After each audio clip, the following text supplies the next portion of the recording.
hay una estadística y creo que es algo que... Y me decían que el 85% de los hombres que tienen a su esposa con una enfermedad avanzada o de este tipo así, las abandonan. Algo que cuidamos mucho, Gladys, fue en la parte emocional de mis hijos, de lo que ellos vieran de su mamá, ¿no? Porque de verdad, o sea, es una enfermedad que duele mucho en todos los sentidos. Y pues me lo entregan, me siento en mi coche y abro el sobre para ver qué era. Y pues me llevo la desafortunada noticia ahí de que había cáncer en los huesos. Terminé la universidad y todavía mi papá vivía, y entonces mi hermano me dio una cajita que me había mandado mi papá y, y me dice, abro la cajita, era un reloj con una nota que decía, pues nunca es tarde, ¿no?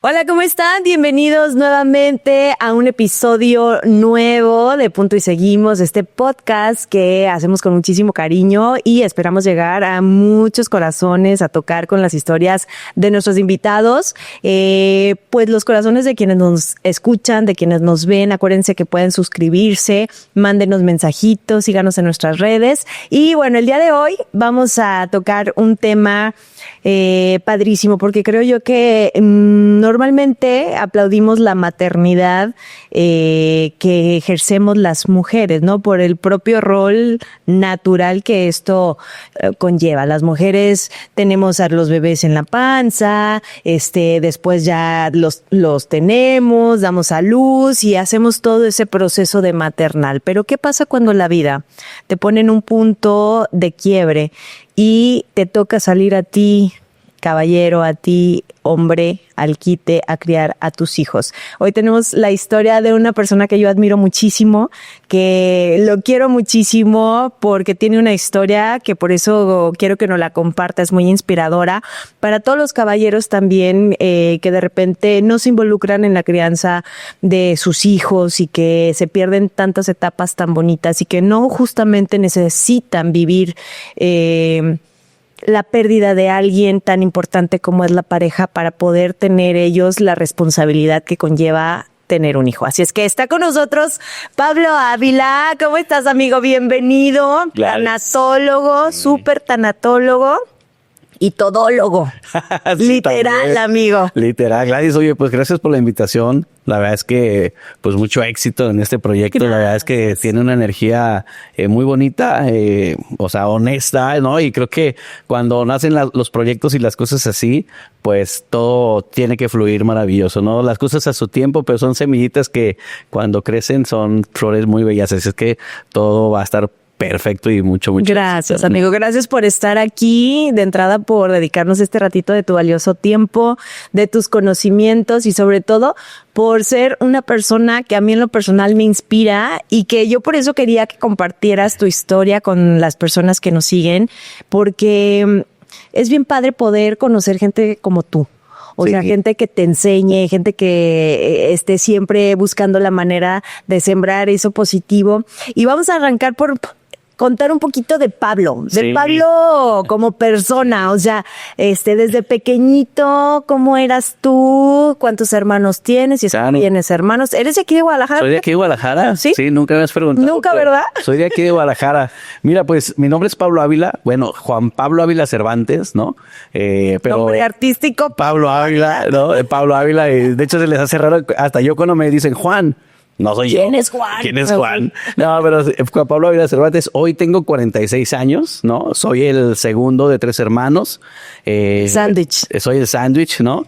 ¿Qué tal va eso? Porque luego fue interactivo. Que los sándwiches son los más vagos. Fíjate que sí. Sí, lo tengo comprobado con mis hijos. El más vago es el de en medio. Hijo. La neta, sí. Y ¿sabes qué? Yo creo que en mi época de niñez, yo siempre fui gordito, uso lentes desde primero de primaria y uso lentes, o sea, de fondo de botella ahorita porque traigo lentes de contacto, ¿no? Y aparte me pongo estos ahí. Ya para que por qué. Cool. Sí, pero, o sea, tuve que desarrollar la capacidad, pues en estos tiempos de bullear, pero en aquel tiempo creo que aguantábamos vara, ¿no? ¿Verdad? No éramos tan de cristal, Sí, ¿no? exactamente. La neta.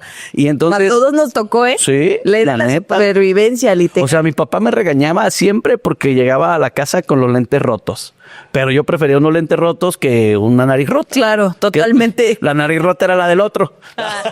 Ok, no, bueno, yo siempre les digo a mis hijos, ustedes nunca empiecen un problema. Claro. Pero tampoco permitan que el problema los La neta, firme. sí, qué bueno, hay que Entonces, respetar a nuestros pongan padres. límites, sí, Por la verdad supuesto. es que sí. Y entonces a mí me tocó mucho esa parte, Gladys, ¿sabes? O sea, la verdad es que sí fui un niño buleable, ¿no?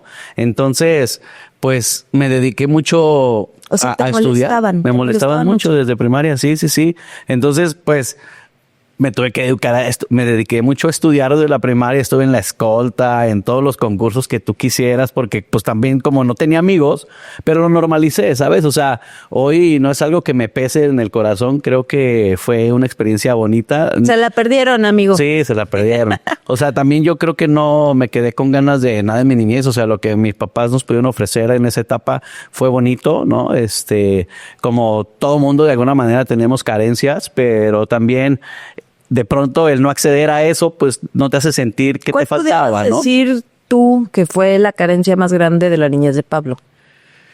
Pues Que unos pudieran hablar de carencias económicas, Sí. otros pudieran hablar de carencias de tiempo, porque los Sí. papás trabajaban, de atención, porque a lo mejor estaban, pero no estaban. sí, pues de alguna manera yo sí considero que me faltó compartir en ciertos momentos de mi infancia algunos momentos más con mi papá, ¿no?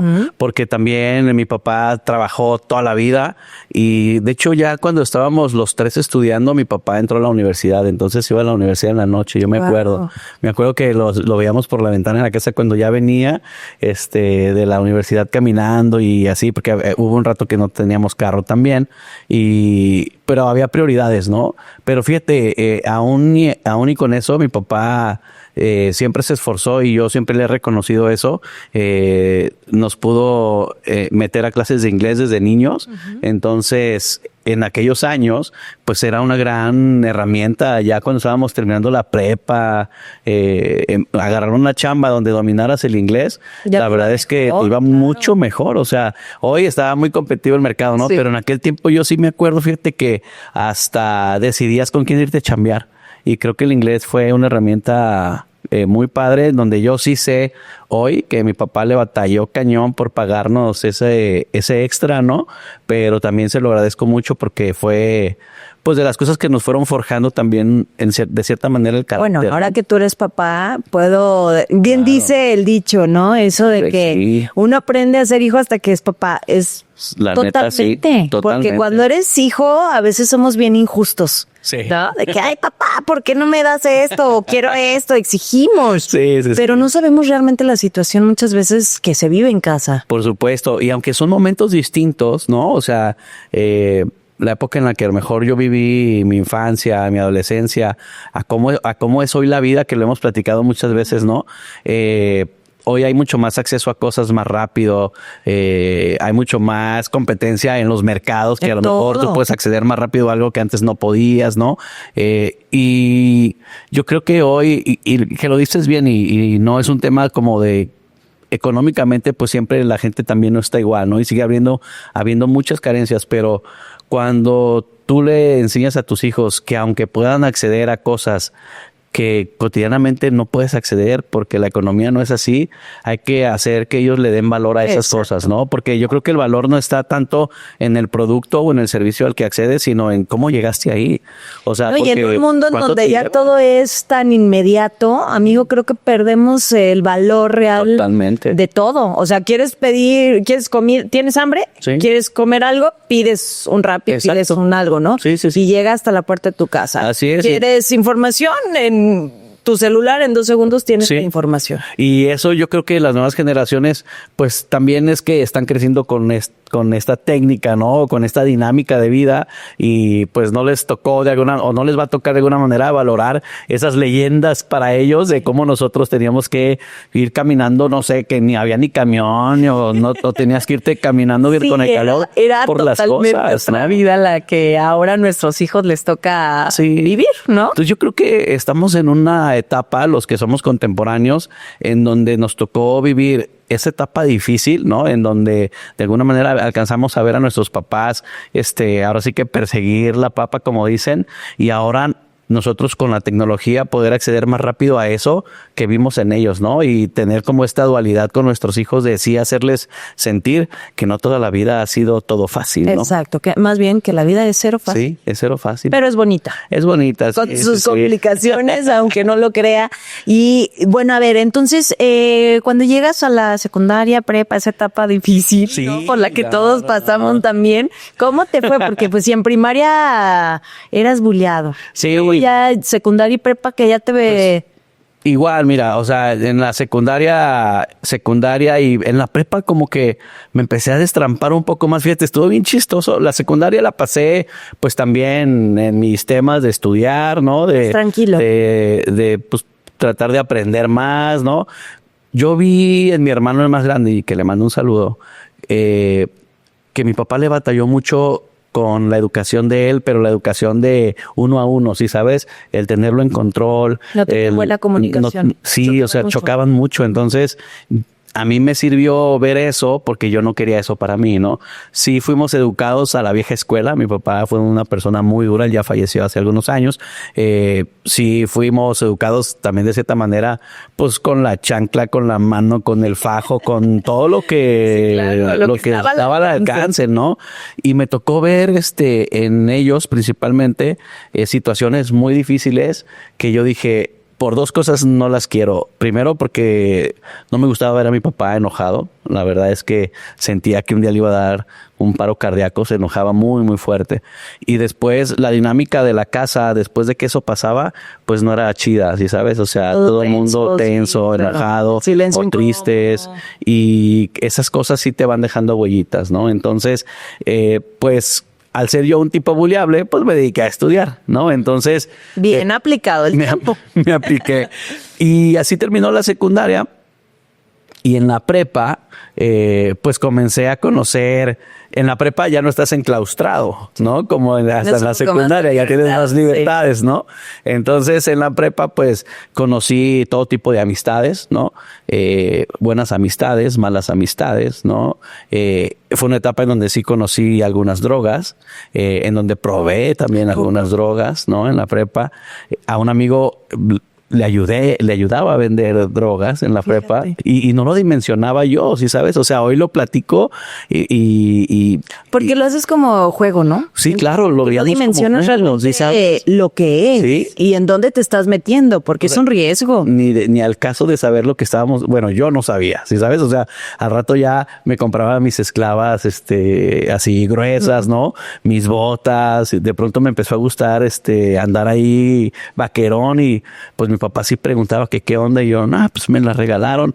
Por supuesto que yo creo que no me lo hacía, güey, pero yo no dimensionaba qué tanto estaba pasando ahí, ¿no? Fíjate que sí me volví... ¿Crees que fue esa etapa sin justificar? Obviamente son decisiones que uno toma, y no puedo decir que buenas o malas, porque son decisiones, claro, ¿no? En la etapa en la que uno está. Sí. Pero ¿no crees que después de haber sido un chico solitario, un chico que a lo mejor no tuvo tantos amigos, estaba esperando o buscando esa aceptación y ese fue el medio que te dio la entrada, digamos, a un grupo de amigos, a lo mejor no los mejores amigos, porque pues tú venías de ser un buen estudiante, sí, y tu vida cambia? Sí, y fíjate que sí, quizás no en esa parte, ¿no? Pero sí siempre busqué ya en la prepa pertenecer a un grupo, ¿no? O sea, aunque hacía esta cosa que te digo, no me enorgullece y fue una etapa de mi vida ahí oscura o no, pero de la que aprendí. Después ahí mismo en la prepa, cuando decidí dejar esa payasada, me metí al equipo de fútbol de la prepa y aprendí, fui portero muchos años, ¿no? Y jugamos torneos interuniversidades, Llegué a viajar con el equipo, ¿no? O sea, me juntaba con los populares, pero ahora con los que hacían deportes, ¿y sabes? O sea, estos clichés que sí existen, ¿no? Los populares, claro. los malandrillos, ¿no? O sea, sí. ¿sabes? Entonces, me empecé a volar las clases, o sea, no meterme a clases por irme a jugar, front tenis o fútbol, y porque empecé como a vivir esta otra parte de sí convivir y me gustó mucho. ¿Y sabes qué fue la ventaja, Gladys? Que fui tan ñoño que toda la prepa estuve con beca, aunque me volaba clases y todo. O sea, toda la prepa estuve becado y ahora yo hago un análisis y digo, ¿cómo pude haber estado becado con todo el desmadre que hice, no? Pero bueno, una cosa no está peleada con la otra, ¿eh? Claro, por supuesto. Valle no está peleado con la inteligencia. Sí. Pero sí haciendo introspecciones de las cosas que sí hice en la prepa, ya más destrampadillo, dices, güey, como nunca perdí la beca, o sea, porque me gustaba la lana, yo creo, porque nos daban lana, ¿no? En la prepa. Entonces, pues estaba chido tener lanita. Empecé a descubrí que se podía tener novia, ¿no? Sí, entonces, claro, es una etapa, ¿no? Tuve un chorro de novias, un chorro, fíjate. Dentro de esa ñoñez. ¿Cuántas? Bajé de peso en la prepa. Ya entró la etapa de la vanidad. Sí, entonces bajé de peso y tuve cuántas, no sé, Gladys, pero...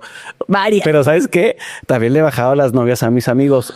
Perdí amistades por esa situación, debo decirlo. Benillo, Pablo, no. Debo decirlo que perdí amistades y hoy que han pasado 25 años, 30 años, tengo amistad con algunos y algunas de ese grupito y sí me dicen, güey, es que si eras bien manchado. Chale, no me acuerdo. ¿Te acuerdas cuando me bajaste a fulanita? Sí. Algunos hoy están casados y les mando saludos porque ellos saben quiénes son y los quiero mucho, ¿no? Pero pues son etapitas ahí chistosas. Nada padre de no se tomen personal.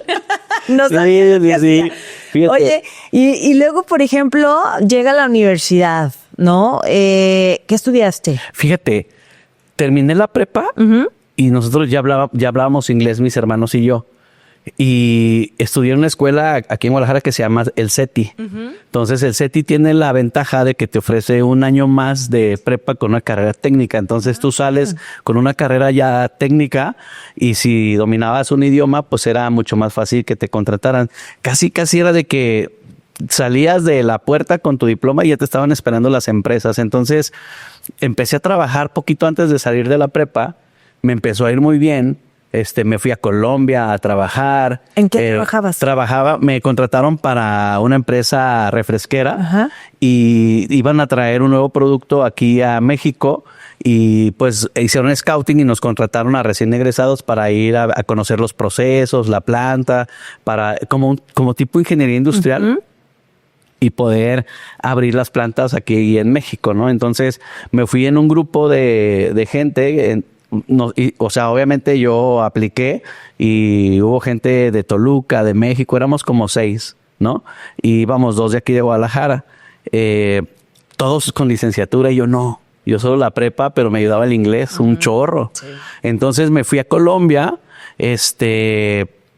regresé de Colombia y me quedé a vivir en Toluca como un año, nada más venía los fines de semana a ver a mis papás y a mi novia ya, Ángeles, que es mi novia, luego fue mi esposa, pero ya nos duramos como 10 años de novios. Entonces, ¿cómo crees? Ajá. O sea, pero eran compañeros de la universidad. Bueno, no, la conocí despuesito. O sea, salí de la prepa, entré a trabajar y después la conocí. Nos hicimos novios y me fui ya a Colombia. Y ella ¿no? te esperó acá. Y ella me esperó acá, ¿no? Vida. Ella tenía justo 18 años cuando la conocí. Bien chavita. Bien chavita. Ella estaba en una línea de producción. Y yo estaba como supervisor de la línea de producción. Y fíjate, voy a regresar un poquito ahí, porque está bien chido. Ella trabajaba en la noche porque se estaba pagando la prepa, ¿no? Y mi esposa fue la más chica de 2 hermanas. Entonces, 12. Entonces, sus papás de bajos recursos, eran de un pueblito que se llama Cuquío. Entonces, ella se pagaba sus estudios, ¿no? Ella, pues, también vivió como esas carencias muy fuertes y ella estudiaba en la noche para pagarse la prepa primero, ¿no? Entonces yo la conozco un día que fui a hacer una prueba a una línea y la vi y dije, esa chavilla, ¿qué onda? ¿No? Como que no se ve fea. Ay, más bien, qué guapa. ¿Y sabes qué? Era novia de un amigo mío. ¿A poco? Y que se la bajó. O sea, Pero tú desde que la viste dijiste... Sí, "Esta claro, yo la vi y dije, no, sí. Y luego, ¿sabes qué? Este amigo mío, pues andaba en vicios ahí ocultos y todo, y a mí ella me gustó un chorro desde que la vi, ¿no? Y yo veía que era como medio, así de que no hablaba con nadie, ¿no? O sea, súper enfocada en su trabajo y todo, y me llamó muchísimo la atención. Entonces, cuando ya le pregunté a unas amigas que estaban ahí que quién era, me dicen quién era, de quién era novia y todo, y dije, pues, perderé una amistad más. Ay, yo pensando por acá va a decir, ni modo, pues voy a esperar a que termine. No, hombre, ¿cuál? O sea, me le acerqué y la invité a salir. Me acuerdo que sí. Obvio me dijo que no, pero Claro. pues le insistí. Luego, de pronto, yo nunca fui de salir de antros, no, o sea, jamás me ha gustado, ¿sí sabes? Y luego yo sabía que ellos en grupitos se iban y que ella llegaba a ir algunas veces. Pues empecé a ir nomás para topármela ya. Mira, qué bonito, qué bárbaro. Oye, entonces duran 10 años, se hacen ya novios, por fin ya le das vagina a la... Sí, ya le doy bajito. Se hacen novios, Sí. 10 años de novios. 10 años de noviazgo. Wow. Fue... En esos 10 años pasaron, ella tenía 18 y yo tenía 20 cuando empezamos a andar de novios. Yo tenía la prepa terminada y ella estaba estudiando la prepa, ¿no? Pues los primeros años, podemos decir, fueron fáciles en la relación también porque yo no estaba presente. O sea, me fui a Colombia, vivía en Toluca, luego me fui a vivir a Aguascalientes, nos veíamos los fines de semana. Sí o sí, cuando yo ya estaba aquí en México, los fines de semana me venía a Guadalajara y aprovechaba para estar con ella, para verla. Me la llegué a robar, nos fuimos a Vallarta, o sea, conocimos ya cuando nuestra relación fue más formal y que supimos que queríamos ir lejos en la relación, pues entonces yo también ya ganaba un poco más de lana, entonces ella ya había terminado la prepa y ella quería estudiar la universidad, entonces pues yo me esperé, le dije, pues aviéntate en la universidad. Ella me decía, estudia. Y yo, no, hombre, a mí me va re bien. Son errores que uno comete, Gladys, porque, Sí. o sea, yo sentía que yo las podía todas, ¿no? Porque tenía un buen trabajo, viajaba un chorro. O sea, en esta empresa también viajaba a Estados Unidos. O sea, me iba muy bien. Y yo decía, no, yo no voy a estudiar. Tu edad, estabas joven, ya tenías un trabajo Sí, bueno. así es. Y entonces ella empezó a estudiar la universidad y pues nos esperamos, también por eso duramos así, ¿no? O sea, fue todo muy bien platicado en nuestra relación, que ella quería terminar la universidad, entonces pues nos esperamos ese tiempo. Yo seguía trabajando para la misma compañía, yo también duré en esta compañía como 10 años, entonces, no, como 8. Yo siempre le pregunto hacia mis amigos y Ajá. incluso a mi marido le he preguntado, o sea, ¿cómo sabías? Porque si bien creo que el hombre es el que toma la iniciativa, de pedir el matrimonio, ¿no? O sea, de decir, ¿quieres ser mi esposa? O sea, ¿en qué momento? Uno también como mujer, pues ya sabes, ¿no? O lo sientes, pero tú, ¿en qué momento o cómo supiste que era ella, que era Ángeles, la mujer con la que querías pasar pues el resto de tu vida? Pues fíjate que yo siempre vi en ella a una chava súper tenaz. Siempre yo vi que ella sabía lo que quería hacer, ¿no? Y cuando era no en nuestra relación. Muy decidida. No, o sea, era súper dura en la toma de decisiones y a mí me daba mucha seguridad eso porque yo de pronto era como que ay, Más me arrebatado. aventaba Más arrebatado. y no me salían las cosas. Mi papá siempre me regañaba porque me gustaba un carro y lo compraba y vendía el otro y a las 2 semanas ya lo vendía y le perdía lana y así. Y mi papá me decía, si hubieras ahorrado en tu vida los carros que te compraste, hubieras hecho buena lana, ¿no? Y ella como que, yo siempre he dicho, ella siempre me centró. O sea, eso a mí me gustaba muchísimo. Sí. Cuando termina la universidad, entonces yo planeé pedirle matrimonio, ¿no? Y esto nunca lo he contado. Ay, cuéntame, sí me emociona. Pues hablé a Mazamitla. Oigan, prepárenme una cabañita así con los pétalos de rosa que vayan hasta un baúlcito ahí chido y les voy a mandar un anillo y preparen todo, ¿no? Y pues, o sea, le voy a pedir a mi novia que sea mi esposa, ¿no? Qué pues bonito. todo chido. O sea, la neta. Te rifaste. No, chido. Con ganas de que... Con ganas de que, Sí. con ganas de que sean sí. Pues nos vamos a Mazamitla. O sea, fíjate, de novios, pues ya era algo que nosotros teníamos planeado de el estar juntos y viajamos a muchos lados, ¿no? Pudimos ir a Estados Unidos de vacaciones, nos íbamos de viaje por todo México, así aquí a Guanajuato un fin de semana, o sea, Ay, qué padre. era muy padre nuestra relación de noviazgo. Y entonces dije, pues ya nomás falta la cereza del pastel, que es pedirle que sea mi esposa, ¿no? Llegamos a Mazamitla y todo chido, abrimos la puerta y los pétalos y así. ¿A ella no se lo esperaba o sí? No creo, no creo. Pues después de tantos años, como que, bueno, pues pero es que, viajamos pues es que mucho. te voy a decir, o sea, viajé, o sea, de esos 9 años, si los sintetizamos, a lo mejor fueron 5, Ajá. ¿no? Porque viajaba un chorro. Ajá. Entonces, que le doy el anillo y que me dice que no, ¿Cómo? que me dice que no, ¿En serio? que no. ¿Y sabes qué? Hace poquito le dije, me dice mi hija, oye, papá, ¿te quedaste con algunas ganas de preguntarle algo a mi mamá? Me quedé con las ganas de preguntarle por qué me dijo que no. Nunca le pregunté. Pero te dijo que no y luego ya después cambió de Me dijo que no. En ese momento En ese dijo momento no. me dijo no. Entonces yo dije, bueno, pues entonces va, ¿no? Ay, no, hasta yo sentí feo. Claro, no, pues, o sea, imagínate yo así de, pues, como la canción, oye, estamos aquí, y en la ya canción, y hacemos. entonces, ¿qué somos? Entonces, ¿qué somos? Ya sé. Entonces, pues bueno, yo me imagino, yo como que ese momento lo traigo bloqueado. O sea, yo creo que terminamos nuestro fin de semana chido allá, regresamos. De pronto, como yo no entendí qué pasaba, pues como que la relación ahí, después de 8 o 9 años, como que medio estaba tropezada ahí en un bachecito y pues nos dimos un tiempo. Esos meses salí de la compañía en la que yo estaba porque me ofrecieron chamba en otra compañía, que me ofrecieron así una lana como no te imaginas y también es un aprendizaje muy padre porque pues no siempre la lana es la que tiene que definir tu estabilidad y tu estabilidad emocional. Duré 6 meses en esa empresa y les dije bye. Me acuerdo que renuncié un diciembre así sin nada, pero porque ya no aguantaba el ritmo de esa empresa, estrés, ¿no? ni el estrés. Y aparte mi ruptura con eso, volví a hablar a la compañía refresquera y me dijeron, ¿sabes qué? Pues sí hay chamba, pero en Ciudad Juárez, en Chihuahua, es cuando estaba la inseguridad muy fuerte ya. Pues les dije, no, ¿sabes qué? No, empecé a mandar currículums aquí en diciembre. Total que tardé 2 meses, 3 mesecitos en encontrar chamba. Y en ese tiempo, contacto cero con Ángeles. O sea, yo obvio la buscaba. ¿Te extrañabas? Pues cañón. O sea, imagínate, yo no me veía con nadie más. O sea, fueron 9, o sea, toda nuestra juventud. ¿Sí sabes? O sea, fue todo. Pues tu novia, digamos que... Sí. Entonces yo dije... Era la buena. Dije, pues hubo un momento cuando entre que me habló la compañía con la que me contraté en Guadalajara y me hablaron de la refresquera y me dijeron, ¿sabes qué? Me dice la refresquera, hay una chance de que te vayas a Hermosillo 3 meses y luego te regreses a Guadalajara. ¿Qué onda, te vas? Yo estaba tan dolido que me quería ir. Y yo dije, me voy, mándenme la carta oferta, ¿no? Me mandan la carta oferta y fíjate cómo son señales.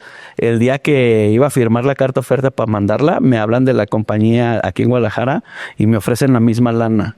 Entonces dije... Siempre pues, pasa eso, ¿no? ¿para qué me voy? O sea, la neta me voy a ir para ganar lo mismo y voy a estar pues solo, como quiera que sea, aquí conozco gente. Y entonces me contraté con la compañía de Guadalajara y empecé a chambear, ¿no? Entré soltero a la compañía y de pronto había muchas muchachas guapas en la compañía, ¿no? Ah, bueno, pues, soltero, dolido y... Pero ¿sabes qué? Más guapas las veías. No, pero ¿sabes qué? A lo que voy es... había quien me decía, oye, es que a fulanita le llamas la atención y no sé qué, pero yo no tenía ojos para nadie. O sea, yo decía, no, es que tengo que saber qué pasó acá y tiene que ser mi esposa. ¿Y en qué momento ¿sabes? regresan? ¿Cómo está eso? Después de más o menos 3 mesecitos, ya estaba trabajando en esta otra compañía aquí en Guadalajara. De pronto un día me habla una de sus hermanas que su mamá estaba enfermita, ¿no? Pues ya era más grande mi suegra en ese momento y siempre las cosas terminaron pues bien, ¿sí sabes? Era como nos damos un tiempo y así, ¿no?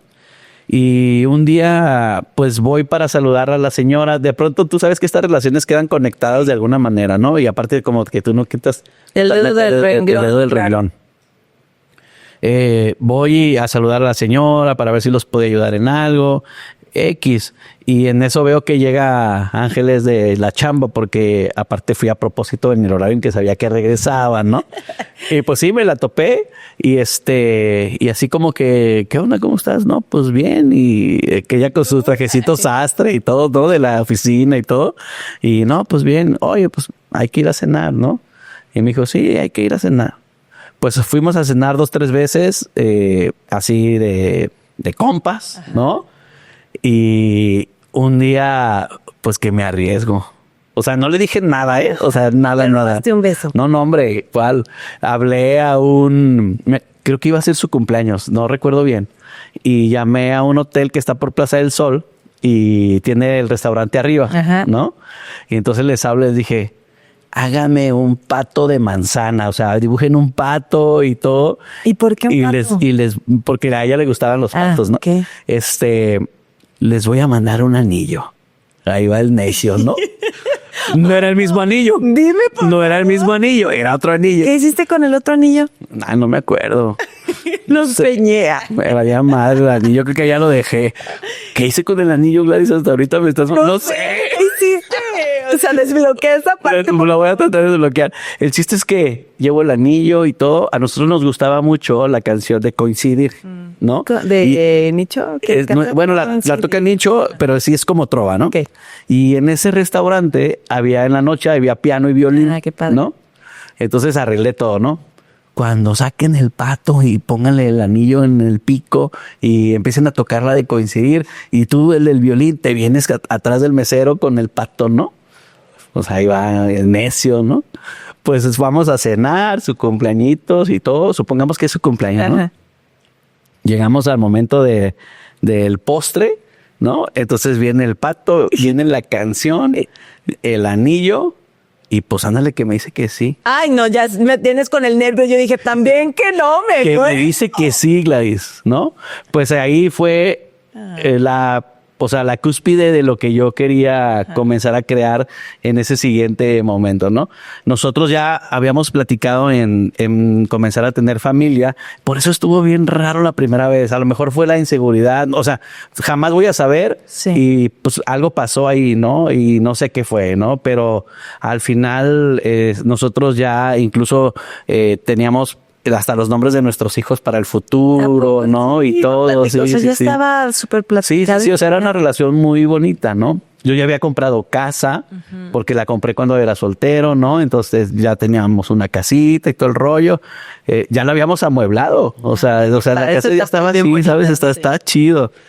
Entonces, pues bueno, me dice que sí y pues ahora sí a casarnos, ¿no? Se casan, tienen a sus hijos. Sí. ¿Llega primero quién? Primero llega Jimena. Que fíjate, con Jimena estuvo chistoso porque primero siempre quisimos una niña, ¿no? Entonces tuvimos la bendición de que naciera Jimena, pero el nombre ese no estaba como muy bien definido como queríamos. Y un día que nos sentamos a platicar, coincidió algunos sueños que ella tuvo con algunas cosas que yo había visto y al final coincidimos que Jimena era su nombre. O sea, no fue una discusión, si sabes, fue más bien como una certeza, qué padre, ¿no? Entonces nace Jimena y cuando nace Jimena yo ya traía problemitas con la vista, ¿no? De unos meses atrás.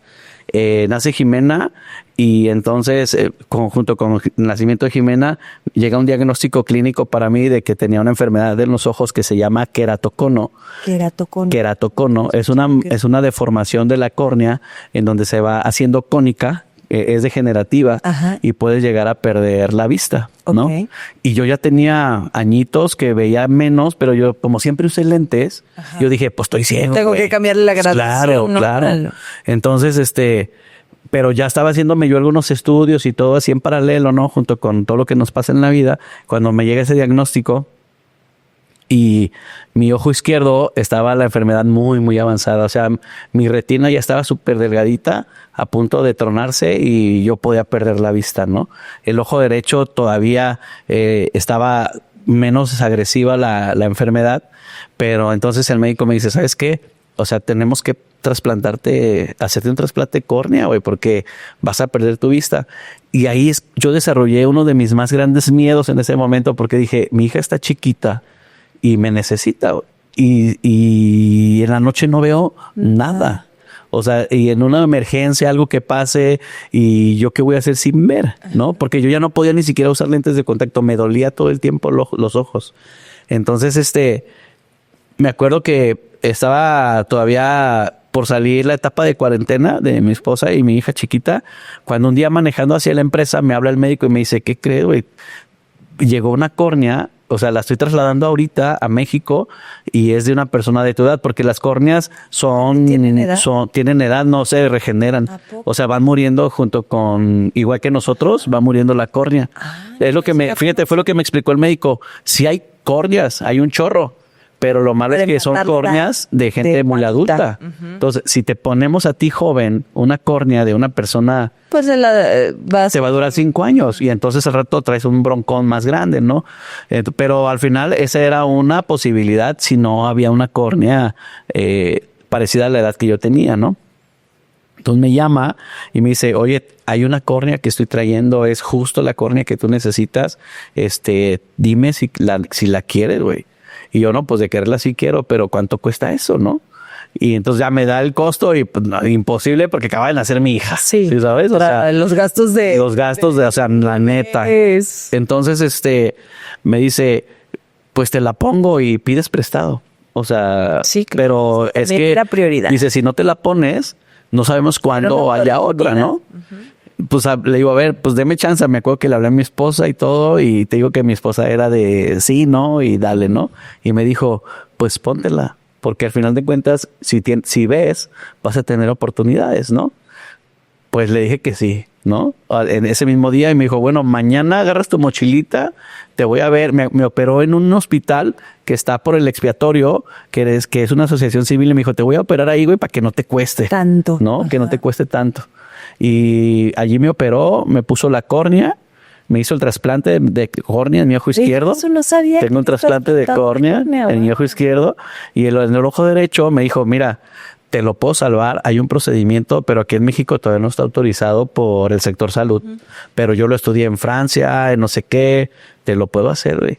Nada más, pues, o sea, no hay seguridad de que funcione. Dije, pues dele. O sea, ya estoy en la playa. Exacto, ya estoy. Pues ya dele. Me acuerdo que me dolió mucho más lo que me hizo en el ojo derecho que el trasplante, ¿no? Pero afortunadamente, pues todo ha ido muy bien. Ya tengo 15 años con el trasplante y, o sea... Y qué fortuna, porque hay muchas personas, claro, como lo mencionas, el tema de los trasplantes, a ver si luego tenemos la oportunidad de invitar a un especialista en el tema. Está muy vulnerado también, sí, y claro, hoy es un tema complicado. Hay muchas personas que tardan una vida esperando que llegue un docente, sí, ¿no? Yo fui afortunado y la verdad se me complicó la vida 1 o 2 añitos económicamente porque fue muy caro, porque no fue en el sector público, fue privado.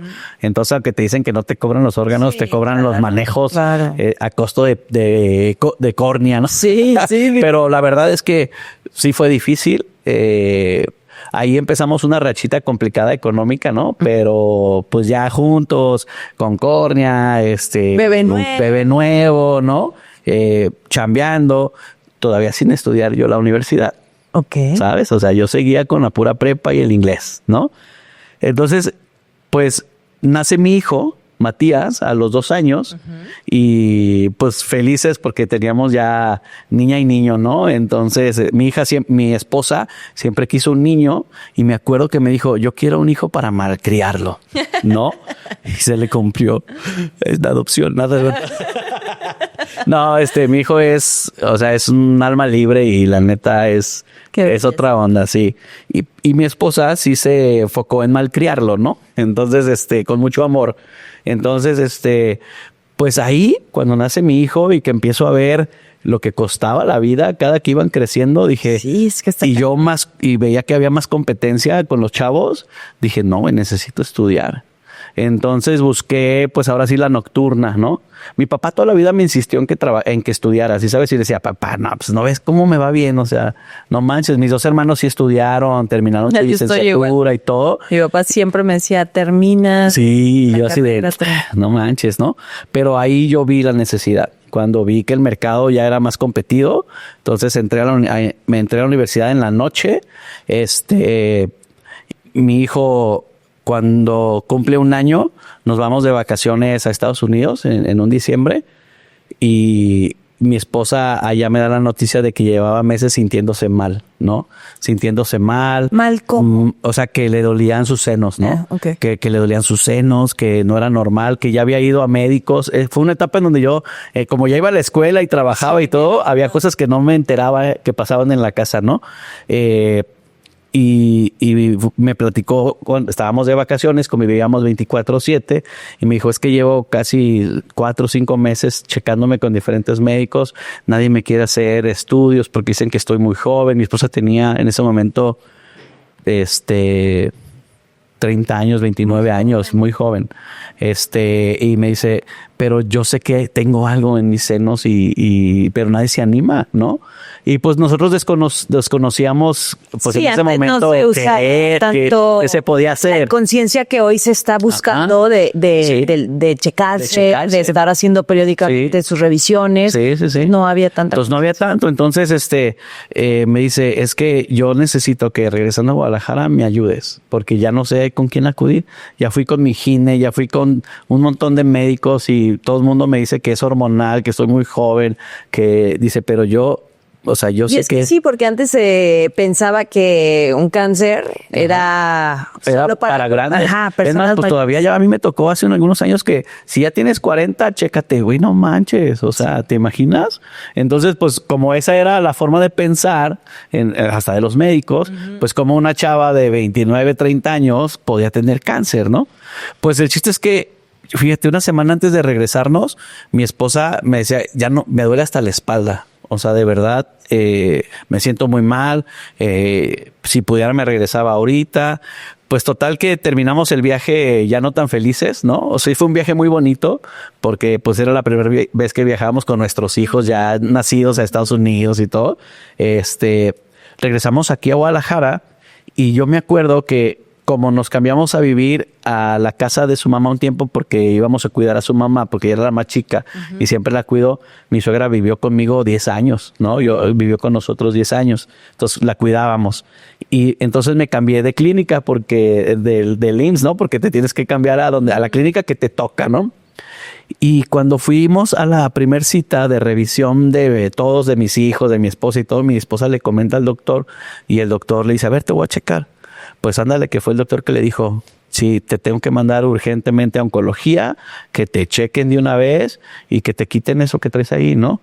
Entonces mi esposa se sintió feliz de que dijo, no manches, o sea, alguien está de mi lado, ¿no? Ajá.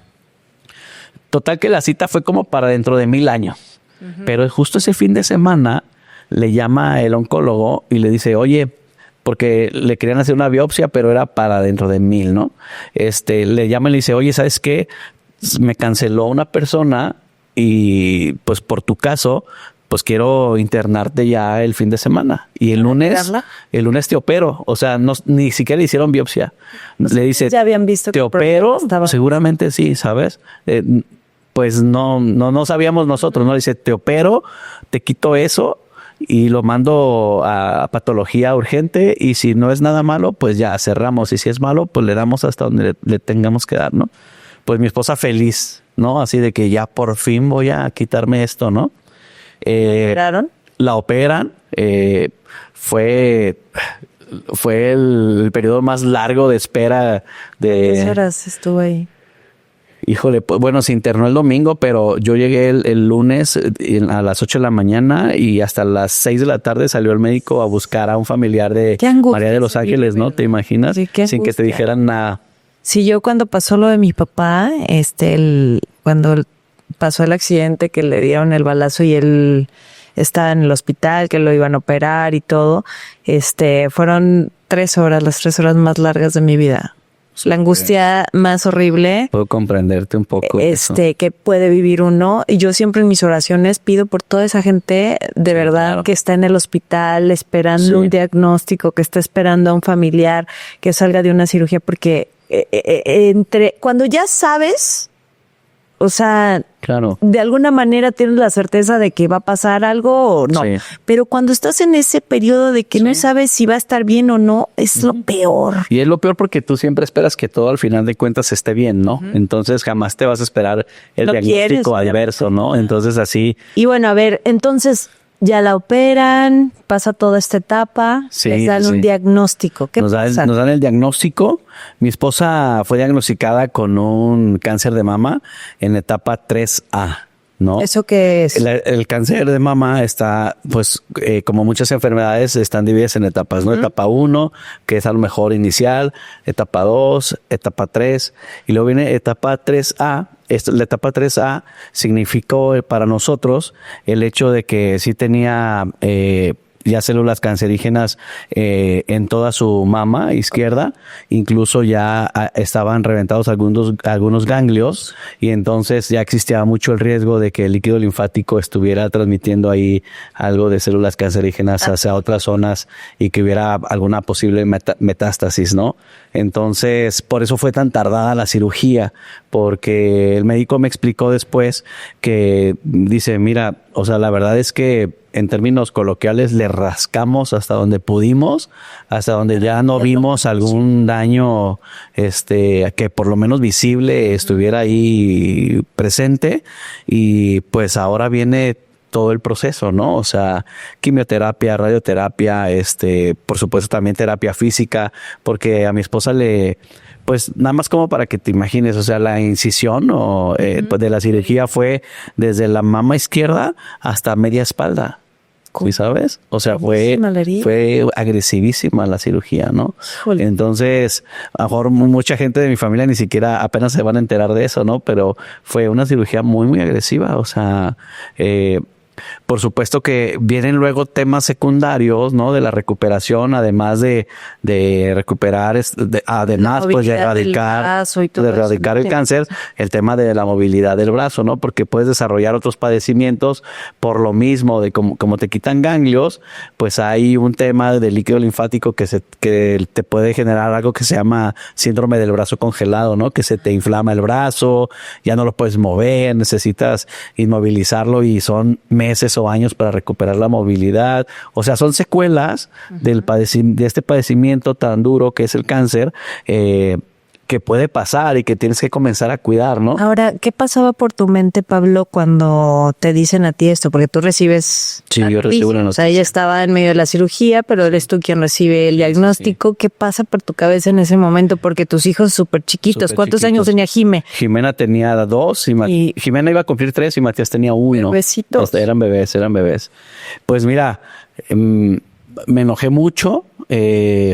Me acuerdo muy bien, que eso sí lo tengo muy, muy presente. A la primera persona que le llamé fue a nuestro ginecólogo y fue el primero que le rayé a su madre. O sea, fue el primer güey que le dije, o sea, ponte a estudiar, güey, actualízate. O sea, tú no puedes ser ginecólogo de chavitas si tú eres el primero que no cree que esta enfermedad le puede dar a la gente joven. O sea, no seas de la estadística, güey. Exacto. O sea, tú no puedes hacer eso porque eso déjaselo a las instituciones que tienen protocolos de que arriba de los 40. O sea, tú rompe eso, güey. O sea, no puedes hacer eso. Y él insistía que no era cáncer. Y yo, o sea, estás de verdad pendejo, güey. O sea, te lo estoy diciendo yo que ya tengo el diagnóstico en mis manos. Sí. Y hubo un momento, Gladys, después de los años que fuimos a visitarlo. ¿Sabes? ¿Y con qué cara te O sea, fuimos a visitarlo nomás para decirle, mi esposa me dijo, no, sí hay que ir. Te estoy hablando de 3 añitos después, ¿no? Cuando el proceso ya estaba iniciado y ya íbamos como que por un buen camino, ¿no? Sí fuimos y mi esposa sí le dijo con esa dureza que te digo que ella tenía, ¿no? Sí fue de, a ver, güey, o sea, la neta sí te equivocaste y yo solo te quiero decir que no cometas otro error como eso con más gente, güey. Exacto. ¿No? O sea, bueno, te pones a pensar, somos humanos. Somos humanos. También, obviamente, pero es una vida. Y fuimos reactivos, ¿sabes? Dentro de nuestro miedo, yo creo que el enojo fue la primera reacción, ¿no? De ahí en más, pues por supuesto que después de hablar a este médico, ya no pude hablar con nadie. Me puse a pensar qué seguía, ¿no? ¿Qué iba a pasar con nosotros? O sea, para mí todo era no saber qué seguía, ¿no? Y más porque todavía tampoco no veía a mi esposa, ¿sabes? Nada más me habían dicho que ya había terminado Pero cuando todo. te dicen que es cáncer, ¿no sentiste miedo o no pasó por tu mente la muerte? O sea, Sí, no, por supuesto. porque y creo que eso, digo, si bien todos nos vamos a morir, eso es una realidad, si algo tenemos seguro es la muerte. Sí, claro. Pero nunca somos tan conscientes de eso hasta que lo experimentamos de una manera cercana. Cuando alguien que amamos se enferma o cuando nosotros mismos estamos vulnerados en el tema de salud, ¿no sentiste miedo de perderla? ¿Ya la habías perdido una vez? Sí, claro. Sí, pues o sea, imagínate, fue un momento, pues sí, como de mucho temor. Yo no entendía qué significaba eso de etapa 3A, o sea, no sabía porque en ese momento no me lo explicaron. O sea, el médico salió a darme esa noticia y fue todo, ¿no? O sea, no me dijo nada más. Me acuerdo que al siguiente día, pues ya me permitieron entrar a ver a mi esposa. Estaba con una sonrisa en la boca, ¿no? Y me dice, es que estoy feliz, no puedo no estar feliz si eso es lo que yo quería. O sea, yo ya sabía que tenía algo. Entonces, qué bueno que ya sé qué fue. Y qué bueno que ya me lo quitaron, entonces estoy contenta, ¿no? Entonces, eso a mí me cambió la manera de pensar, ¿sí sabes? Porque, pues, por supuesto que yo iba totalmente pesimista de la situación, ¿no? Y te digo, todavía sin saber realmente el alcance de lo que estaba pasando, del tipo de cáncer tan agresivo por el que estábamos pasando, ¿no? De pronto, a la semana, pues ya nos toca empezar a ir a nuestras citas para programar quimioterapias, radioterapias. Y un día me habla mi hermano que mi papá se había enfermado y estaba hospitalizado, ¿no? Entonces, pues primero en la cita médica de mi esposa de oncología ya nos explicaron esto que les dije de la etapa 3A y el diagnóstico de vida en una etapa 3A es del 50% a 5 años, ¿no? Okay. O sea, es baja la probabilidad de vivir más de 5 años en esta etapa, ¿no? Pero ¿Aún después de la cirugía? Aún después de la cirugía, porque como ya hubo ganglios infectados, lastimados, pues corríamos el riesgo de que hubiera algo en el cuerpo que en ese momento no se identificó. Okay. Por eso fue tan agresivo su proceso de quimio y de radioterapia, ¿no? Fueron, no sé, más de 30 y tantas quimios, un chorro de radioterapia. O sea, mi esposa terminó físicamente destruida ese proceso, ¿no? Te estoy hablando de años, o sea. ¿Cuánto tiempo pasó? Fueron los primeros 2 años muy, muy fuertes, o sea, muy agresivos en esto de la quimioterapia y la radioterapia. Después, ya cuando entra esta etapa de control, ya era cada 6 meses, otro procesito prolongado, pero en el inter, me acuerdo que mi hijo, pues seguían creciendo. Bueno, te digo, mi papá se enferma y a los 15 días de estar hospitalizado nos dicen que tenía un tumor maligno ubicado cerquita de la aorta y el pulmón, ¿no? Y era intratable ese tumor. Entonces, nunca nos dimos cuenta porque mi papá nunca dijo nada. Ajá, no o sea, síntomas. Simplemente pensamos, mi papá siempre fue muy aprensivo. Entonces creímos que cuando le dimos el diagnóstico de mi esposa, se sintió mal y le habían bajado defensas y todo, pero al final fue eso. Y entonces ahora los dos estaban yendo a quimioterapias, radioterapias de diferentes maneras. Yo estaba en la noche en la universidad. Me acuerdo que un día llegué a la universidad y yo ya había vendido en ese momento mi carro y todo, andaba en el camión. Y me acuerdo que les dije en el salón que ya no iba a seguir estudiando, ¿no? Pero no lo había platicado con nadie. Yo simplemente pues ya no podía con tanto, ¿no? Sí, no, qué bueno. Me acuerdo que llegué a la casa esa noche y le dije a mi esposa, ¿sabes qué? Voy a dejar la universidad, güey. O sea, quiero ayudarte, quiero ayudar a mi papá. ¿Quién cuidaba a los niños en ese momento? Pues la verdad, entre mi esposa y mi suegra, porque te digo que mi suegra vivía con nosotros. Entonces, pues entre ellas dos y alguna de sus hermanas en ese tiempo nos ayudó mucho, la verdad, ¿no? Entonces sí fue un tiempo donde estuvo un poco más cuidada en ese sentido, al menos al principio, ¿no? Entonces me dice mi esposa, hoy menos que nunca pues tienes que dejar la universidad. Te digo, siempre era esa parte que me aterrizaba, ¿no? Me decía, imagínate, si no terminas tu escuela, tienes 2 hijos chiquitos. O sea, mejor termínala. Me dijo, es más, tú comprométete a terminar la escuela y yo me comprometo a salir de este rollo, sin bronca, ¿no? Qué bárbaro. Entonces dije, pues bueno, va. O sea, fue ahora sí como literalmente la pasé de noche, ¿no? Pero... Y mi papá también cada vez se ponía más malito, ¿no? Y más porque era intratable ese tumor. Me acuerdo muy bien que terminé la universidad y todavía mi papá vivía, pero ya no pudo acompañarme a mi acto académico, ¿no? Y yo sé que para él es algo que él quería ver, ¿no? Me acuerdo que en la fiesta del acto académico, pues fueron mis hermanos y mi mamá. Y entonces mi hermano me dio una cajita que me había mandado mi papá. Y, ay, güey. Y me dice, te mandó eso mi papá, güey, ¿no? Entonces, abro la cajita y era un reloj, ¿no? Era un reloj y con una nota que decía, pues nunca es tarde, ¿no? Oh. Entonces, todavía tengo el reloj, ya no jala. Se dañó la máquina y lo he querido arreglar, pero luego también digo, no le quiero meter mano porque está originalito, sí, ¿no? Entonces ahí lo tengo, pero... Pues fue un reloj que me acompañó muchos años en mi vida cuando terminé la universidad. Despuésito a los meses mi papá falleció, desafortunadamente. Pero pues el mismo ritmo que traíamos con mi esposa y todo, pues no me permitió como que ese proceso digerirlo bien, ¿sí sabes? Sin embargo, yo y mis hermanos, mi mamá y yo siempre hemos sido muy unidos. La verdad es que nos la llevamos muy, muy bien. Siempre nos andamos ayudando. Entonces yo sé que ellos entendieron lo que yo estaba viviendo también de este lado. Y y de alguna manera siempre hemos estado presentes, ¿no? Pasaron los años y pues me dan la oportunidad en la empresa, que sigo trabajando en la misma compañía, de estudiar una maestría. Ah, qué padre. ¿No? Y pues me dijeron, decide la que tú quieras. Pues me empecé a estudiar una maestría, ¿no?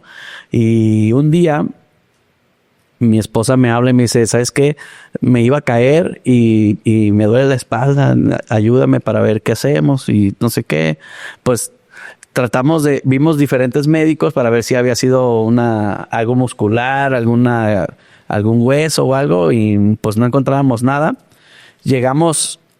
En ese tiempo previo a eso, Gladys, mi esposa incluso se reconstruyó, ¿no? Porque mi hijo le decía, mamá, ponte boobies y no sé qué, mi hijo el malcriadito y mi esposa siempre dijo que lo hizo por él, ¿no?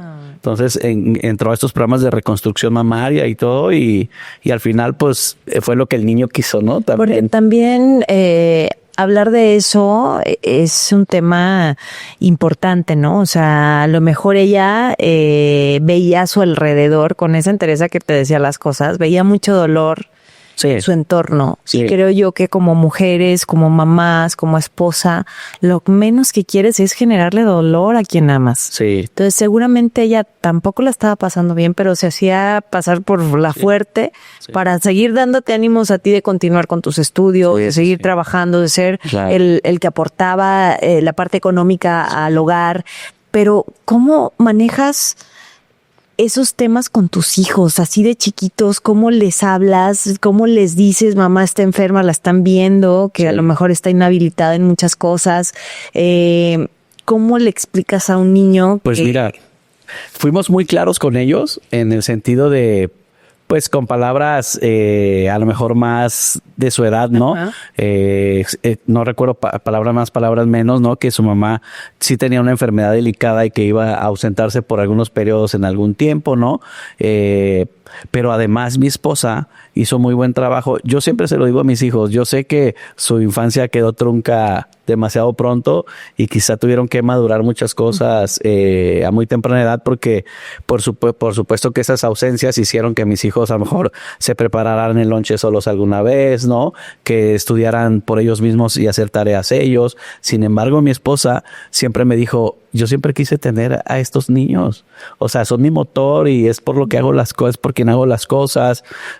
O sea, también mi esposa le batalló en ese tema que decías, que escuchaba hace ratito, de la empatía, porque incluso hacia el mismo círculo familiar, ella recibía comentarios pues no tontos, es desde lo que cada uno tiene en su cabeza y en su corazón, así de, oye, y tú que estás mutilada, imagínate esa palabra. Sí, la palabra es fuertísima. Es fuertísima, y entonces ella sí guardaba eso en su corazón y muchas veces me lo dijo, es que no me gusta que me digan eso, yo no estoy mutilada, y, o sea, es algo a lo que... Como pareja, Pablo, ¿qué pasa? O sea, digo, ya entrando en temas así más... Sí, claro.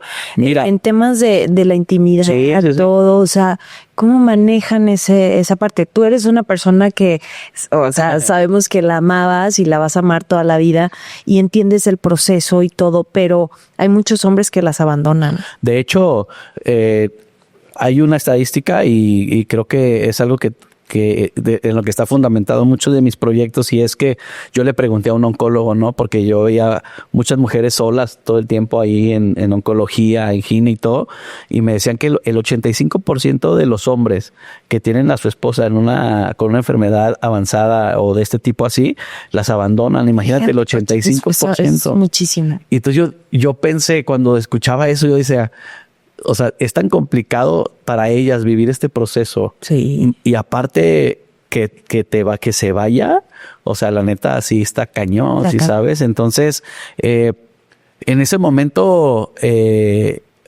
pues yo estaba enfocado en otras cosas, ¿no? El tema de la intimidad, como tú bien dices, pues yo la amaba. O sea, para mí no fue un tema jamás, claro, ¿no? Y... Te felicito también por eso. Porque sí, yo sí soy de las personas que cree fielmente que el cuerpo es solamente un instrumento, sí, claro, pero lo que entrega uno en ese acto de intimidad, sí, ¿cuál es el alma? O sea, y la energía y todo eso bonito que hay, sí, y que a lo mejor esto es lo que sentimos, ¿no? Claro. Pero más allá de todo eso hay cosas maravillosas. Sí. Y entonces, o sea, en ese tema, pues nosotros hicimos lo que médicamente nos dijeron, le dábamos tiempo a los tiempos, pero después hacíamos nuestra vida lo más normal posible, ¿sí sabes? Y la pasábamos bien cuando la teníamos que pasar bien, y nos enfocábamos cuando nos teníamos que enfocar, y hicimos lo que teníamos que hacer allí.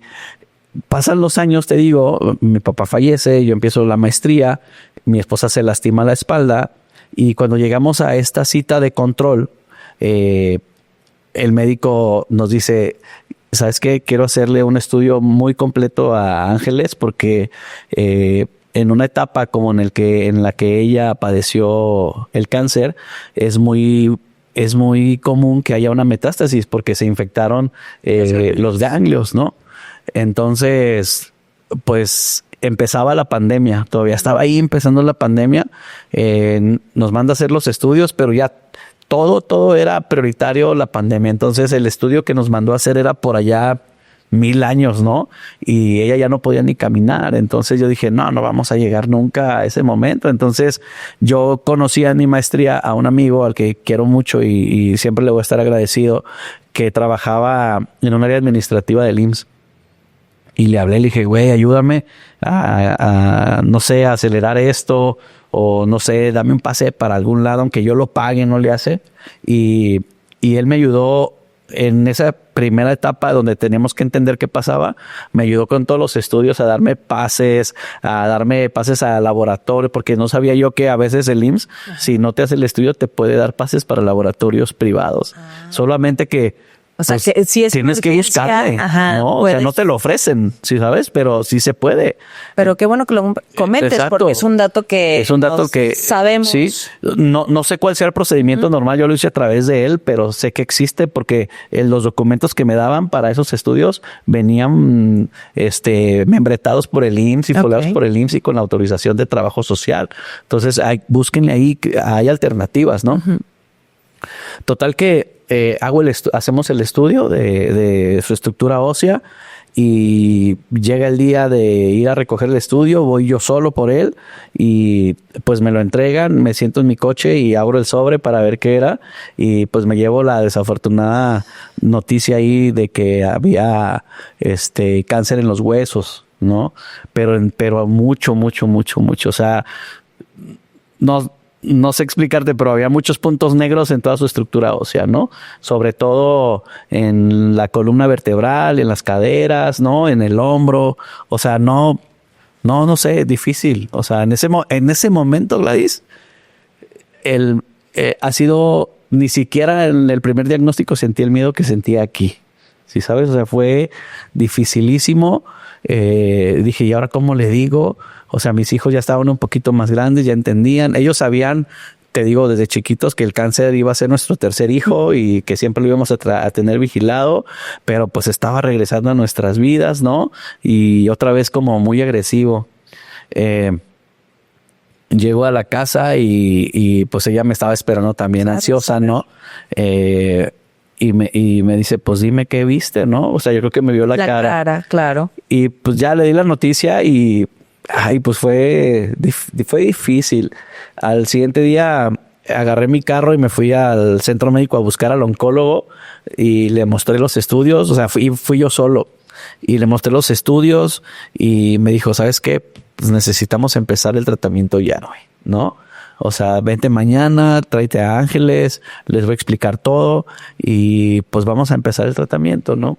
Entonces llegamos al siguiente día y nos da el diagnóstico ya bien preciso de todo y el diagnóstico de vida era de 6 meses. ¿No? O sea, pues imagínate, dices, no, pues ¿cómo, güey? ¿No? Entonces me dice mi esposa, ¿sabes qué? No van a ser 6 meses nada más, no hay que comentárselo a nadie, vamos a echarle ganas, ¿no? Y pues ahí empezó otra vez esta historia y en pandemia, o sea, complicadísimo porque ahora sí no el COVID era la prioridad. No, y aparte también bien vulnerable tu esposa porque con estas enfermedades el sistema inmune se baja por cañón, ¿no? Y te pones más en riesgo aún. Sí. Entonces, pues yo iba a dejar la maestría y afortunadamente por la pandemia, pues nos mandan a todos a nuestra casa. Entonces pude terminar la maestría desde casa, ¿no? O sea, los sábados ya era de que ponía la computadora, pero ya me ponía a lavar, a hacer el desayuno, a todo y escuchando ahí con audífonos la maestría, ¿no? Ves que eres un superhéroe, un super pues papá. Terminé la maestría de alguna manera pero el cáncer avanzaba muy, muy rápido, ¿no? Un día, Gladys, de pronto a mi esposa, pues como ya no podía caminar mucho, le ayudaba a los niños a hacer la tarea ahí en la casa y se asustó porque dice, pues llegué yo del trabajo, ¿no? Y se asustó porque dice, no pude hacer una suma. O sea, 3 más 2 y se me olvidaba. Y luego, o sea, con Jimena, ¿no? Y con Matías más chiquito, o sea, estábamos haciendo un paisaje y yo quería decirle que el árbol era verde y no podía. Entonces dice, algo me está pasando, ¿no? Pues me alarmó otra vez porque yo empecé a notar con el paso de los días que su habla se complicaba, ¿no? Trastabillaba al hablar, de pronto yo veía que los ojos como que se me perdía un poquito y pues me asusté un chorro, ¿no? Otra vez agarré los estudios un día y en lugar de irme a la oficina me fui al IMSS y me metí a buscar médicos. No encontraba yo a nadie. Me acuerdo que me fui a radioterapia y le conté a algunas personas que me puse una bata que estaba ahí para meterme por la parte de atrás donde solo están los médicos y una doctora me vio y pues se había de haber dado cuenta que no era médico y me dijo que qué hacía ahí y todo y le expliqué y me dijo, a ver, quiero conocer a tu esposa, tráela mañana, ¿no? Me dijo, yo soy radióloga. Ay. Y pues así llevé a mi esposa al siguiente día y en silla de ruedas y todo, pero ya de pronto podía caminar, luego no, era bien complicado, ¿no? O sea, se empezó a notar rapidísimo que su calidad de vida estaba decayendo, pero rápido, Gladys, o sea, cañón. Entonces, la llevé, le hizo un estudio ahí en un equipo para ver su cerebro y todo. Y sí, y me dijo, mira, hay puntos de malignidad en su cerebro. O sea, me dice, pero vamos haciendo algo. Ahorita, como estamos en pandemia, pues no están haciendo como que muchos procedimientos. Dice, me voy a brincar, dame chance un par de días, me voy a brincar los protocolos, le voy a hacer una máscara muy precisa a tu esposa para darle radioterapia justo ahí y no lastimarle nada más y ver si frenamos eso, ¿no? Dije, pues lo que sea, ¿no? O sea, hagámoslo. Y hicimos ese procedimiento y mi esposa se recuperó pues quizás al 100% porque ya no avanzó el resto del tiempo que estuvo con nosotros. Ya estuvo con mucha lucidez todo el tiempo, ¿no? Entonces eso fue muy bueno. A esa doctora también la quiero muchísimo. Hoy la saludo, estoy en contacto con ella y ella sí me dijo que nunca había tenido una paciente como ella, ¿no? Que siempre la vio, ay, güey, como con esas ganas y todo, ¿no? Entonces, pues sí, ella siempre tenía esas ganas de vivir. Entonces, pues hicimos todo. Fueron 2 años. Fueron 2 años. Al final sí fue muy, muy complicado. La verdad es que como ya no había medicamentos ni nada, y en pandemia, pues vendí mi casa, ¿no? Vendí mis carros, nos vinimos a vivir con mi mamá. A mi suegra, pues ahí fue cuando ya no pude yo hacerme cargo de ella. Entonces, pues hablé con sus hermanas para que se hicieran cargo de su mamá. Ahí fue cuando descubrí que te tienes que quitar las expectativas, porque al final de cuentas, pues nadie está contigo al 100% y entiendes que no tienen que estar, ¿no? Entonces yo he liberado en estos años a todo mundo de mis expectativas porque ellos no tienen la culpa. Quizá no se sentían capaces de estar ahí, cada quien, pero fue un proceso que vivimos casi solos, ¿no? Mi mamá nos prestó su habitación que estaba en el piso de abajo porque pues mi esposa ya no caminaba. Con el dinero de la casa, pues medio vendida porque en pandemia pues era lo que me dieran, ¿sí sabes? Pero pude acceder a unos meses, contratar un enfermero, ¿no? De día, y yo llegaba en la noche y él me enseñaba a hacer cosas y yo hice cosas, ¿no? Aprendí a manejar a mi esposa un poco en algunas técnicas. Contraté cama de hospital, el oxígeno, pues se convierte en un hospital tu casa, ¿no? Entonces, pues afortunadamente en el trabajo me apoyaron mucho siempre, pues yo ya toda la vida trabajé en toda esta etapa del cáncer de mi esposa, yo trabajaba ya en esta compañía, ¿no? Entonces, perfecto. Ellos conocían nuestro caso, algo he de estar haciendo bien porque sigo allí, ¿no? Y yo siempre voy a estar agradecido con ellos. Y las familias, directamente las familias de los dueños de la compañía siempre estuvieron presentes. La verdad es que me ayudaron como no tienes una idea. Hay mucha gente con la que estoy agradecido que nos apoyó de todas las formas posibles que se puede apoyar, ¿no? Económica, con cosas. O sea, es una enfermedad difícil y abrazo a la gente que está pasando por eso y todavía súmale que se van los güeyes, ¿no? O sea, está bien difícil, es difícil. Un abrazo para toda la gente que está con alguna enfermedad complicada. Total que mi esposa toda la vida fue devota de San Judas Tadeo, ¿no? Y la gente que es católica sabe que el 28 de octubre es el día de San Judas, algo así, o de agosto, no recuerdo.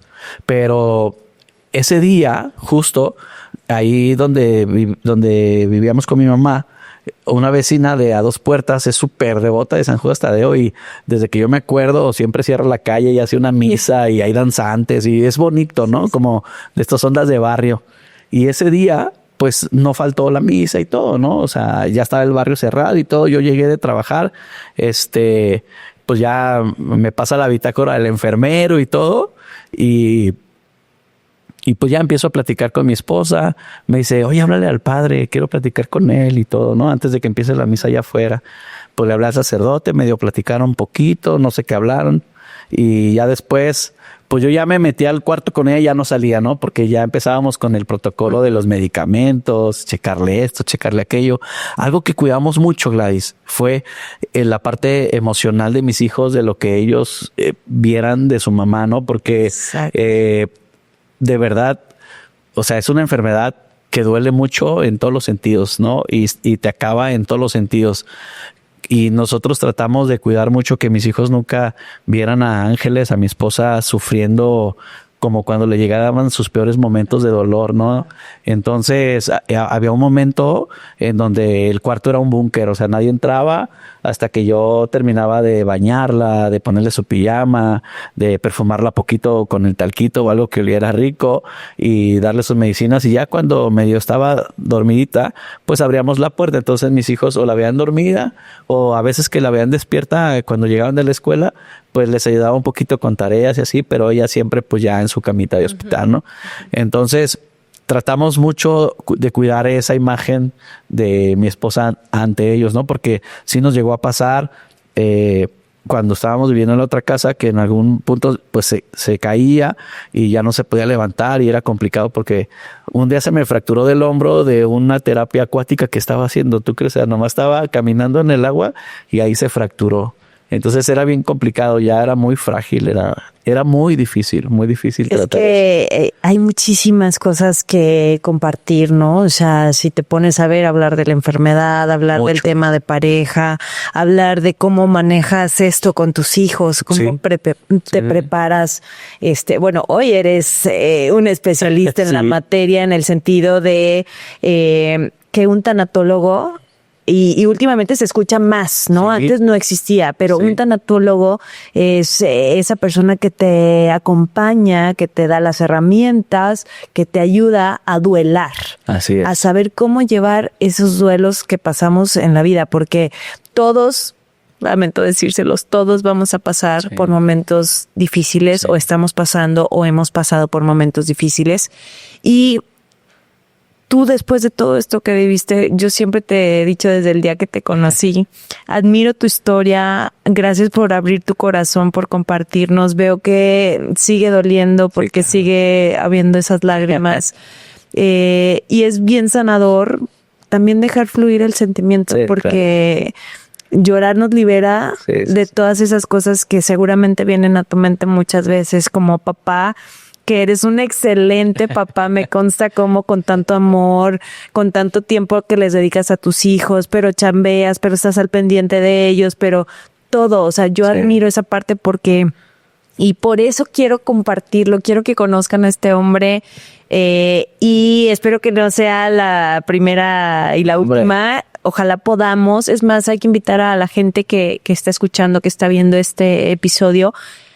Si tiene algún tema que tenga que ver con alguna pérdida, si usted está pasando por una situación similar o alguna pérdida que no ha podido superar. Yo con él platico mucho porque mi papá está a punto de cumplir 3 años también de que partió y no he podido superarlo del todo. Y como bien dices, la pérdida la vivimos de manera individual porque yo veo como mi hermano, no digo que no les duela, mi mamá también, pero yo sigo sintiéndome en el hoyo muchas veces. Claro. Lloro mucho y me siento culpable muchas veces de muchas cosas. Me cuestiono otras, ¿por qué él? ¿Por qué así? ¿Por qué tan rápido? Y son cosas que no he podido encontrar una respuesta. Me encantaría poder seguir teniendo tu compañía aquí en el podcast, que nos sigas platicando. Hoy tú eres un especialista en el tema. Hiciste una transformación muy interesante de ese dolor. Así es. Para poder compartir con las personas y ayudar hoy a muchas otras personas a lidiar con este mismo dolor. Sí, y todo toma sentido, Gladys, ¿sabes? O sea, simplemente es...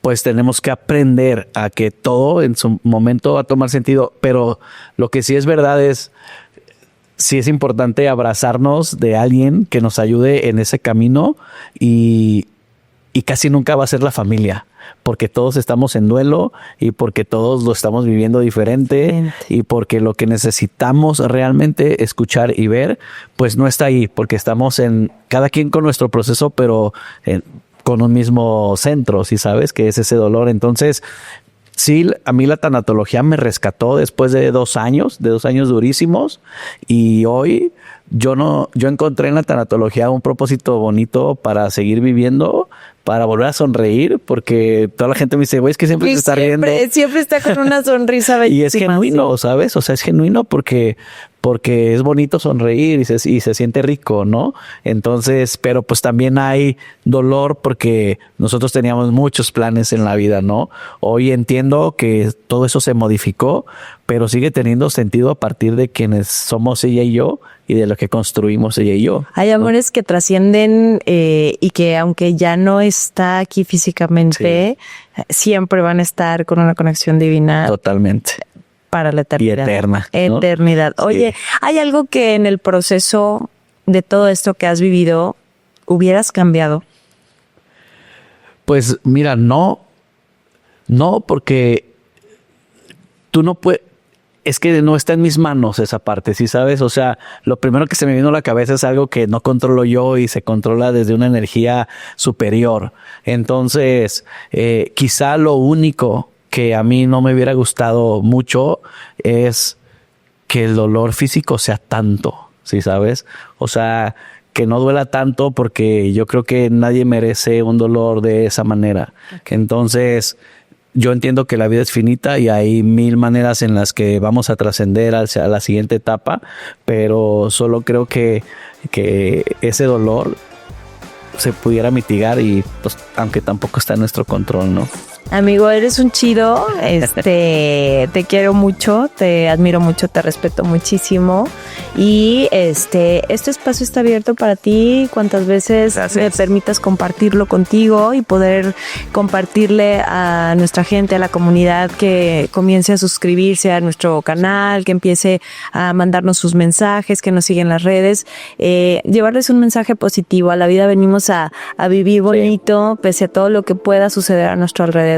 Siempre hay que encontrar la manera de ir para adelante. Le ponemos punto y seguimos. Muchísimas gracias, amiga. Un abrazo. ¿Dónde te siguen en tus redes? Sí, en Instagram, en @PabloAvilaC y en Facebook como Pablo Ávila. Y ahí conectamos y platicamos. Ahí está. Pues te comprometo ya, a Totalmente. Que nuevamente. Sí, claro que sí. Muchas gracias. Un abrazo. Muchas gracias. Lo que venga para adelante y con tus hijos también. Eres un súper papá. Muchas gracias, amigo. Un abrazo. Gracias. Y pues bueno, nosotros vamos a continuar. Estén muy pendientes porque seguramente les tenemos preparado un muy buen capítulo, el siguiente episodio de Punto y Seguimos. Así es que bueno, les mando un beso. Nos vemos en la siguiente.